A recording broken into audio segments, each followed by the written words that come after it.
आज हम लोग आपको प्रकाश वैद्युत प्रभाव का बहुत ही इंपॉर्टेंट टॉपिक बताने जा रहे हैं, जिससे आपके सारे न्यूमेरिकल लग जाएंगे। यानी ये फार्मूला अगर आपने पढ़ लिया तो आपके कोई भी न्यूमेरिकल इस चैप्टर के नहीं छूटेंगे।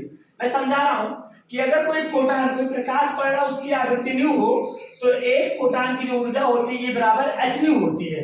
या अगर उसका तरंगदैर्घ्य दिया हो तब तुम्हें सवाल लगाना हो तो आपको ये बराबर hc/λ लगाना है। ये कब लगाना है? जब तरंगदैर्घ्य दिया होगा। ये कब लगाना होगा? जब आवृत्ति दिया होगा। ठीक है। अगर तुम्हें फोटॉनों की संख्या पूछ रहा है तो ध्यान देना, फोटॉनों की संख्या बराबर होता है प्रकाश की ऊर्जा बटा फोटॉन की ऊर्जा।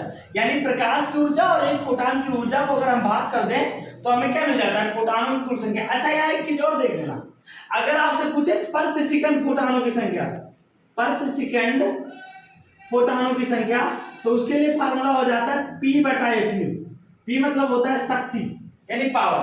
तो अगर एक सेकंड में पूछेगा तो शक्ति बटा bh आप लिख सकते हो। समझ गए ना?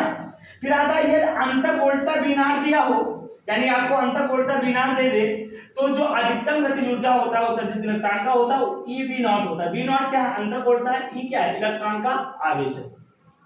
अगर कार्यफलन निकालना है तो फाई से लिखते हैं। कार्यफलन को फाई बराबर h/μ0 होता है। μ0 क्या है? देहली आवृत्ति। h क्या है? प्लांक नियतांक। इसकी वैल्यू इतनी होती है। फिर आ जाओ प्रकाश वैद्युत समीकरण जो आइंस्टीन ने दिया था।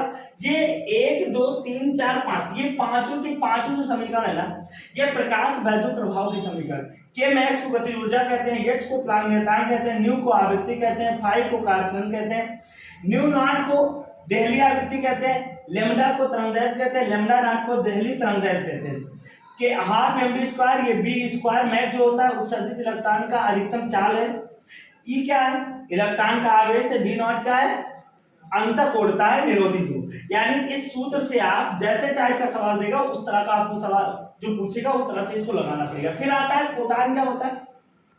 फोटॉन एक ऊर्जा का पैकेट होता है जिसका संवेग क्या होता है? P बराबर hν/c होता है, जिसके गति द्रव्यमान का सूत्र होता है। ये अगले साल बहुविकल्पीय में आया था 2024 के पेपर में, बहुविकल्पीय में ये पूछा गया था सवाल।